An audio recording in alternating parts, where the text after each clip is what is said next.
are listening to the Pathfinder Guru Podcast, where we help you to become a greater leader. Join us as we take the Advent message to all the world in our generation. So, are you ready to become a guru in this ministry?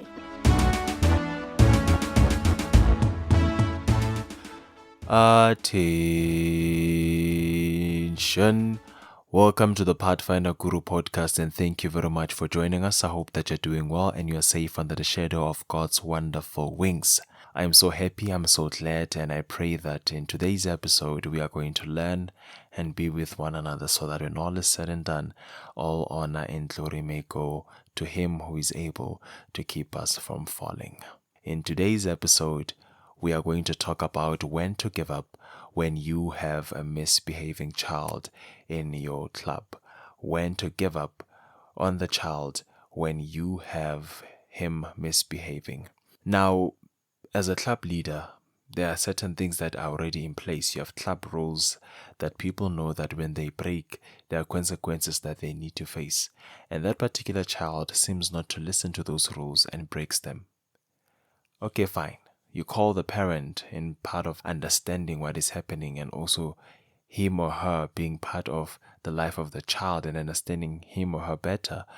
When you bring the parent, still things don't work out. You go to the particular home, you pray with the parents and the child, trying to establish a relationship or trying to understand actually what is really going on. Maybe the child is being affected because of forces that are happening in the house. Maybe mother and father are fighting, or the environment in the house is not conducive for a child to grow in.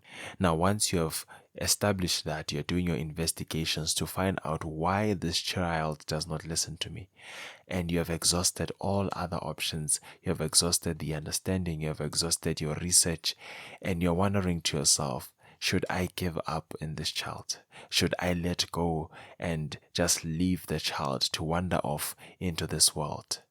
My simple answer is that you should not give up. As hard, as difficult, as complex it may be, you should not give up on the child, because you have a duty, you have a mandate which you have been called by God to do. And once you give up on the child, you are saying to God, God, you have called me, but I do not need this job. I don't need this calling. But once you are strong and you do not give up on that particular child, you may not know the willingness and the faithfulness and the grace of God. You may not know what will happen in the next 2 days, 3 days, 4 years. You may not know. But once you do not give up and things are happening, you do not know if the child might find a turning point in his life, understanding that I need to do things, understanding that I have a particular responsibility to do. When that child wakes up and sees that I can contribute better than how I was contributing in the club.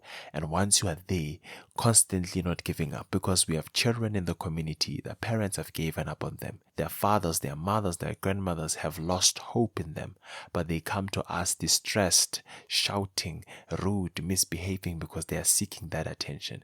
But once you are consistent in that, once they're able to see the love, the warmth, the care that you have as a leader, they're able to take it and understand that I do see a mother, I do see a father in you as a leader, and I'm going to change my ways.